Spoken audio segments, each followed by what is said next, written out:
blast from the grassroots, connecting people and sharing ideas.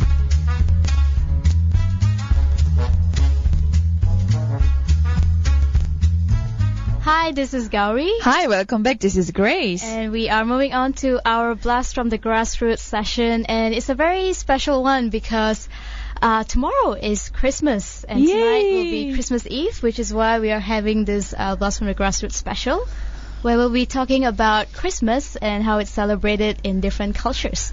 And with me, of course, is Grace. Yes, hi, I'm from Korea. We have a Frenchman who we kind of dragged from the street, and he has agreed to speak to us. Yes. And let's say good morning to Geoffrey. Hi, good morning. Hi, Good morning. Merry Christmas in advance. Thank you. Same to you. Thank you. Geoffrey is here to share with us about how Christmas is celebrated in France, or even according to the French culture. And Grace will be contributing some as well from the Korean perspective. So are you going to ask me questions too? I will ask you questions All if right. that's okay. Okay. So Geoffrey, maybe you want to tell us a little bit about yourself. What do you do? All right. I just recently joined a recruiting firm. I've been in Malaysia for the past 18 years, on and off. 18 years? Yeah. That's a I've very been long traveling time. around a bit for my studies and to get some job experience in other countries. But Malaysia was always my home, so I've been here for So quite can you some time. can you speak Malay?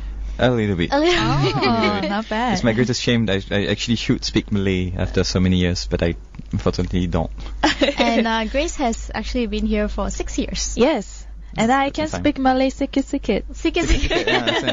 So we have two foreigners, if I may use that term, Yeah. who have chosen Malaysia as your second home. Yes, that's And My correct. first home. First, Oh. So you'll pretty much be celebrating Christmas in Malaysia. Yes, I will. Yes. My family is actually here. Okay, so you'll be celebrating with them. With my I family, assume. yeah. So tell us a bit about the traditional French Christmas. That's the thing. Actually, we have many regions in France which were quite independent in the past. So every region have their own way of celebrating. But you know, this modern days, people tend to shift from a religious celebration to a more of a family and cultural celebration. And more commercialized as well. It is actually more commercialized. I mean, it's the time of the year where France is making the most money. Okay. A lot of shops actually only make money during Christmas, and that covers the cost for the rest of the year. So you were telling us about the different regions, how it's... Yeah, actually different region. I'm not too sure of all the regions, Okay. but initially Christmas was just a gathering of the family, where you gather around the chimney, burn a log. Yeah. That's where the Christmas log come from. The cake, Christmas log, and they just spent time together, had a good meal, ate a lot of meat, which was rare at the time. Exchange stories, laugh, joke, and then at midnight people used to go to the midnight mass. Okay. So it was really more religious, and they were celebrating Jesus, etc. But today it has completely changed. It's more open to friends, very close friends. It's still family centric, but people do accept friends, etc., to come and join the dinner. And then by midnight, people don't go to mass anymore, except the very strong, the fervent believers in the Christ.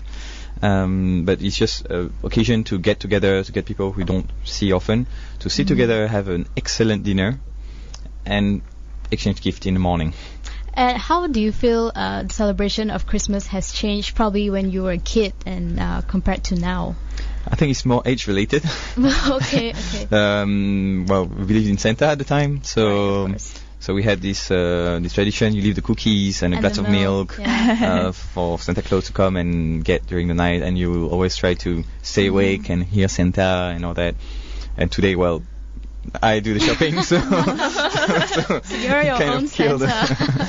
I'm not really Santa anymore. It's very interesting because in Malaysia, of course, we know of Santa Claus, and we are introduced to Santa Claus, but we don't actually have the tradition of leaving cookies and leaving milk, and even as a kid, like expecting someone to show up. Like we always knew that it was our parents who's placing the gifts by the tree. And I was always curious, at which point exactly do your parents actually choose to sort of break it to you? Actually, they didn't.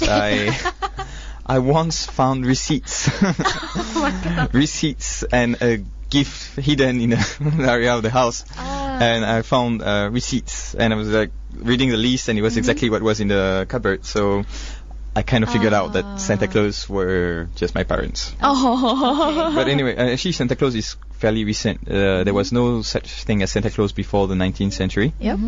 Sorry, before the 1900s. Actually, Santa Claus was created by Coca-Cola by an advertising campaign in the 1920s. And the first Santa was actually based on a salesperson. Right. It was drawn from a salesperson, so it is purely commercial. Before that, you had Saint Nicholas, which was more in the Nordic countries. He was a very ugly, tough man, kind of hunter look, wearing furs and all that, going around houses distributing nuts and such for nice kids. So that was how the whole idea kind of evolved. And then it turned to Santa Claus wearing red and white because he was Coke's the color. color, right. So people who believe that Santa Claus is a religious figure or icon are actually wrong. It's purely a marketing thing. So it's a man-made figure. It's a man-made figure, yes. Yeah, and it's very ironic because Coca-Cola, the bottle shape, is actually comes from the female figure, but actually the Santa Claus, it's a bit like fatty and a chubby. Grumpy. Yeah. I'm curious to know about the religious context, like you were mentioning. Some people believe that Santa has a religious connotation to it. And do you want to elaborate a bit on that, like why people have that understanding? I think it's a general misconception. Usually, whenever we have a festival and you have, figures in it, right, people believe that it's actually taken out from tradition, when actually they don't do their background check. Most of the things are purely commercial. It's like Valentine's Day. True. The Cupidon. Cupidon is right. a mythical figure, but it was introduced later. Even for Halloween State, same goes for it. Yeah. And then just to add more information, Christmas is never to celebrate the birth of Jesus. It's actually a culture that was created by the pagans back then. Correct. So yes. they wanted to celebrate the coming of a new season, which is spring.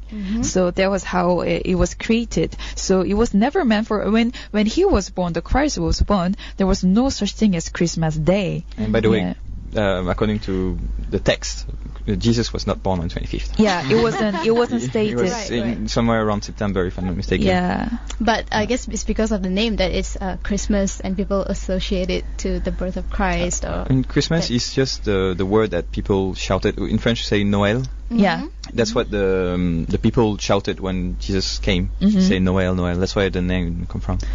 Yeah. And also, I want to ask, in the French culture, when it comes to Christmas, is it the most significant celebration, or it's one of the most significant. Today it is, because it's the biggest commercial celebration. In the past it was not. We had many different festivals at the change of seasons, like you said, because it is actually a pagan celebration. The movement, but it became really the time of the year where you get the family together and you sit down together, which is today quite difficult because people live everywhere. So it is really a key festival. I would love to know, because in Germany, when it comes to Christmas, they have a huge market, People buy stuff for Christmas and gifts, they buy souvenirs and gifts. How about in France? Today, do you have like huge market before the Christmas season? Actually, there's if you talk to a French, they will not tell you it's German. Oh, sorry, of course it's not. Actually, the Christmas market comes from Alsace, which is the closest region we have to. It's a border with Germany. Okay. And the biggest Christmas markets are there. It's very popular now. It's being exported in all the different regions of France, and it's very important. People go there. You have plenty of nice food, some sweets, some clothes, some handicraft, especially handicraft. It's actually they try to keep it as typical as possible, as regional as possible. So it's quite interesting. It's quite important. Yeah. Okay, so in France there are a few states, right? So do you have a different characteristics, like from this province? You have the different types of celebration when it comes to Christmas. When it comes to the capital, you have another types of celebrating Christmas. Actually, yes, we do. If you go to Paris, people are more going out for a nice restaurant, etc. Other regions is more at home with the family or in the farms, etc. But where we really differ in the regions is what we eat. Oh, I see. Each region have lots and lots of specialties. I actually tried to Google the French specialties, and I found a list on Wikipedia, which was very, very, very, very long. Okay. So I did not go through. Was it accurate though? It seemed a lot of things I didn't even know. I see. Wow. I tried. So Probably from different regions. it's different Yeah. regions, so I mean, we have such diversity that it's impossible to know everything. And then one very interesting one is in Provence, is in the south of France. Before that, which part of France are you from? Which region? That is a good question. I moved a lot. I left France when I was 12 years old, and by that age, I actually moved 13 times. All the Wow. way from the south. I was born near the beach, and I went all the way up near Paris. So you pretty much had the whole. You have the whole idea then how it works in the south all the way to the north. Yes. Okay. But then what would you actually tell people where you're from in France? If people ask me where is my hometown, I'll say PJ. Oh, so you're Malaysian now. Yeah, really nice. Yes. All right. So you were To telling continue, us about yeah. the food. Of Yeah, the food. different regions. One of my favorite food tradition is from Provence, on the south of France, where you have the lavender growing. They do have 13 desserts. 13 desserts. They call it the Christmas 13 desserts. So you have a lot of nuts, some fruits, some sweets.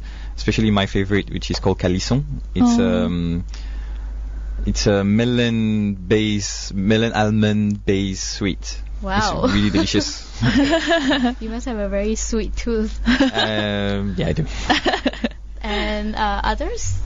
You do have in the southwest where you produce they produce ducks. We eat a lot of foie gras, fat liver. Okay, fat liver. It's eaten in any recipe, any way you can find. They eat a lot of ducks. When you go in Périgord, for example, they're expert with truffles. So they have a lot of mushroom truffle, not the chocolate truffle, but we do eat it as well. Yeah. So it's truffle-based food. If you go in Aquitaine, they eat more caviar, so you have caviar included in the meal. If you go to Arcachon, it's a seashore. And they are expert for oysters. Right. So you eat a lot of oysters and seafood. You go to Brittany, it's the same. It's more seafood, sea spiders, fish. So it depends a lot on the geographical factor as well when it comes to the food. And it's not so much about tradition itself. It's about what was available to the people at that time and how they incorporated it. And originally, yes, it was. But then now it's getting more and more standard. Okay. Mainly we eat what we call the chapon. It's a rooster which has been castrated at birth. I know it's kind of cruel, but it makes the meat really, really different, very tender, and it's very sought for, and it's very expensive. So people like to buy that, or turkey is traditional as well. The thing itself is expensive, or because it's castrated? Because it's castrated, I suppose. So it becomes more exotic. It's more exotic, thus more expensive. Yeah. I don't mean to get too political here or anything, but were there any animal rights activists coming up and saying we have to stop this? Actually, yes, there are. I guess Even for fat liver, because you have to force feed animals, because a fat liver is just basically a sick liver. Yeah. You overfeed an animal, a duck or goose, and they get sick, so the liver gets sick. And that's how we get fat, and that's how we get good. A lot of people do, complain about, animal rights, animal cruelty. But research show, what they want to show. So it shows that actually it's not really cruelty. If it's done properly, it's not really cruelty. If it's done in an industrial way, then it's another different thing. I mean, at the end of the day, it's delicious. At the end of the day, it's delicious. Everyone wants to eat it. What's your favorite Christmas food every year? What do you look forward to the most? Good question. So many to choose from. Okay. Foie gras definitely is a must. Every family will have it. On toast, or cooked, or in a dish, or in a sauce, or so foie gras I really love. I love the sweets that we have. I've got a sweet tooth. I like it's preserved chestnut. It's basically preserved in sugar. Okay. So it's really sweet. It has a shell of sugar, and then you bite it and you have the sweet chestnut inside. It's really delicious. Yummy. I can see you are licking your lips now. Yeah. I'm trying to picture all those images in my head. It's just so delicious. Yeah. So those, can you make them, or does someone usually prepare them? Foie gras is a little bit hard to make because you need to get the liver. Right. If I get the liver, yes, I can make it. Okay. It's basically prepared with pepper, with some alcohol. It's really, really nice. Really, really nice. It's creamy. It's delicious. Just thinking about it. You're like going into a different zone right now. Yeah. Yeah, I think we are following him also. Yeah. Let's maybe move on to Grace for a bit. When it comes to South Korea, how is the Christmas celebration like over there? It's very interesting because Christianity and the Western culture, those things are still new in Korea. We are pretty much very Eastern, and then we still do have our Korean traditional dish in our for our Christmas dinner, such as the famous kimchi Kimchi, yeah. and the rice cake, of course. Bulgogi, we can't ignore that too, because we love meat as well as vegetable. So we have a lot of dishes on our table, and it's a mixture of Western and Eastern, so we don't ignore our Korean traditional foods, so we always include kimchi for sure. I think it's kind of interesting actually to combine the cultures and to appropriate the festival. Yeah. And then other than that, we have lots of other activities that it's going on. For example, Christmas carols, church services, especially from church in the nation. And then also we have exchange Christmas cards, Christmas gifts, among friends or even at work, between your boss and your staff. Yeah, we have that's sort of our culture there. And then not to forget, we have a drinking culture as well. Okay. Let's get to that one. That's a sort of a must activity that we have to do. So because with a bit of help of alcohol, people get crazier, and then we can ease down and talk. Celebratory. Yeah, so it always goes to confession session where we had this thing going on. So it's sort of reconciliation as well. Yeah. So it sounds like a very extensive thing, like you were mentioning. It's not only within family and friends, but also at office, at workplace, between employers and employees. Something that is so widely practiced, because that is definitely not the case in Malaysia. Probably because of how diverse we are. Actually, my firm just this year had a very nice Christmas party. Okay. It was really, really nice. Sweet. We exchanged gifts. You had surprise secret Santas, and that was original. We should probably do one here too. Have a Durian ASEAN Christmas party. Oh well, yeah, we can try. And when it comes to food, especially Malaysians are known to love their food, and we have a variety of dishes here. But it's still the most popular one would of course be Western food. We always look forward to the roast turkey, of course, and the ginger cookies, and also these are actually more British or American. We have gingerbread. We don't have ginger cookies. We do have a lot of cookies as well, but the turkey is also more American. Because it comes originally from America. Right. It was imported to Europe. We eat more like quails, chapon, this chicken, venison, game meat, smoked salmon, more European kind of food.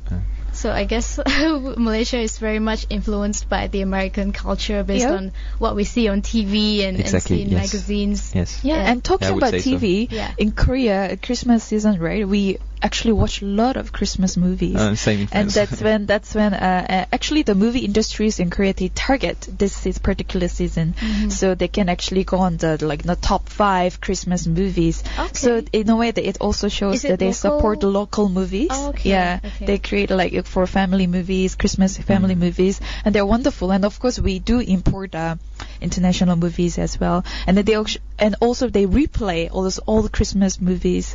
It's really actually that's what happened in France as well. There's a movie they play ever since I was born. They keep playing this movie until and everyone's actually looking forward to watch it again. It's the same movie. It's the same movie. What's it and called? play it again.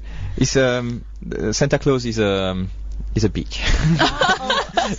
Santa Claus actually is a guy who dresses as Santa Claus and goes around killing people. That's a very morbid. It's a very morbid movie. But is. It's a comedy kind of Christmas movie, but it's been playing every year again and again and again and again, and people still like it. Do you have a favorite Christmas movie besides that one? Something that you enjoy watching and it really puts you in the Christmas mood? Because when I was little, I remember Home Alone was... Yes, I was about to tell you. Yeah. That was like the ultimate movie. To be honest, it's been so long I've been away from France. And I don't watch TV anymore, so I couldn't tell you if I have... What about Grace? Home Alone. Home Alone. Yeah, I watched all those seasons, and it was so wonderful. And I can just sit down at home. I can watch from 1 till, I don't know, 4 or 5. Yeah.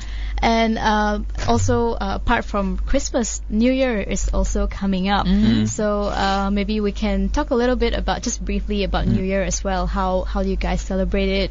Is there a certain tradition, something that you have to do every year when it comes to New Year, besides writing down your resolutions? Actually, yeah, despite the resolution, I mean, we do actually have interesting pagan tradition. Okay. I'm actually not sure how it's called. There's a parasite that grows on the trees on the oak trees in France, which has kind of whitish, transparent berries. Okay. We cut a piece of it and tie it to the roof, and at midnight, you have to kiss under that plant. It's coming from the Celtic tradition where the Druids actually use this plant, which has supposedly powers. Is it the same as the mistletoe? No. It's mistletoe. Oh. That's the one. Yeah. You're telling me about berries and hanging. That's the one. Yeah. Right, but I always thought that was more for Christmas, because it's both actually. It drags a bit, but because when I used to go to my friend's house, we always have to look out for the mistletoe, because whoever who walks down will have to end up kissing, right? And so that is the most prominent. The most prominent tradition is champagne, and lots of it, and lots of it.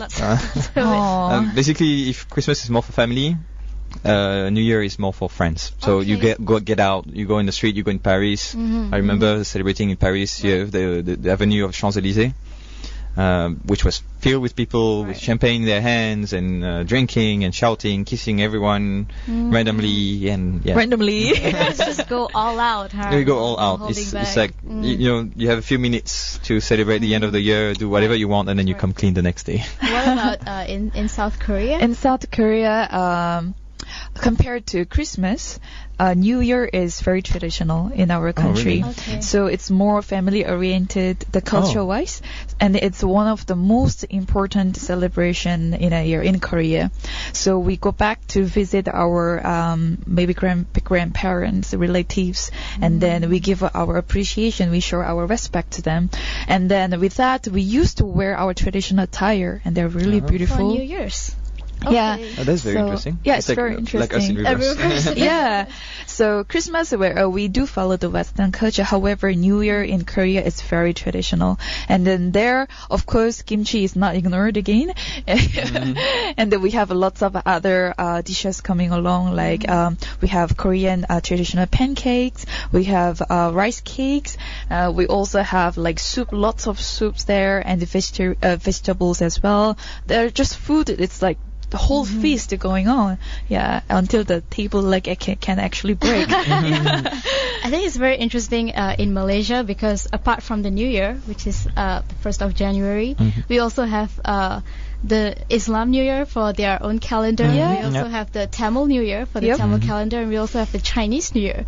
And then also, of course, we have a lot of other religion as well. We have Sikhism. So we actually have more than one New Year. It could be like 5 or 6 different New Years. It's 5 more chances to celebrate. Exactly. And it's more public holidays as well in that sense. Yeah. And that also helps us to really learn about each other's culture, because like for South Korea, we don't actually know how it works, maybe because like it's not widely celebrated in Malaysia, probably within the community itself, only, but not very extensively. So we are almost at the end of our segment, and before we wrap things up, I want to ask you guys your New Year's resolution, starting with Geoffrey. Well, or just maybe not resolution, because the word is too cliche. What are your goals for 2015? It's going to be exactly the same as last year, which I haven't achieved. So I'm just going to repeat. Maybe try to stop smoking. Try to stop smoking? Yeah, just try. Probably fail, but it's going to be there on the list. Anything else career-wise? Career-wise, well, do good. Become a millionaire. Okay. Very no, that's no. If I can, stay stable in the job for the year, that would be good. Talk more to my family. Okay. Try to be a good person, I suppose. Oh, so you were a bad person? Not really. I just keep being a good person. Okay. Wow. And what about Grace? Grace. Grace wants to learn French. Actually, Well, not because there's your Geoffrey is chance. here. Actually, I want to learn French too. So I did learn French for about 6 to 8 months before, but then I never had a chance to actually talk to somebody. So, but then French I always find to be very beautiful, and Thank you. I will always juggle between French and German. In fact, Okay. yeah. But then Oh, German is So a your New bit Year's harsh. resolution it is very to- harsh. Is to Yeah, but then it's to learn a new language, and then I think I've almost made up my mind, which is French. So I would love to learn French, and that way I can learn the more culture and you about can France also as well. speak to Geoffrey and practice it. Yeah. See? Should hang out after the show. And Yay! what about you, Gowri? What about me? I want to dance more because I haven't been dancing as much. It's something that I used to do a lot, but I kind of stopped doing it, and it gets demotivating sometimes because I feel like I'm not good and not ready, but I feel like I'm gonna just go for it next year. That's good. And also learn how to play guitar. Oh, good luck. Thank Good you. luck. Good luck to all of you, all of Yep. us actually. So Merry Christmas and Happy New Year. Thank you so much, Geoffrey, for coming in and Thank you joining so us Thank you. for much. our Yeah. discussion. And Happy New Year. Happy New Year. And Merry Christmas.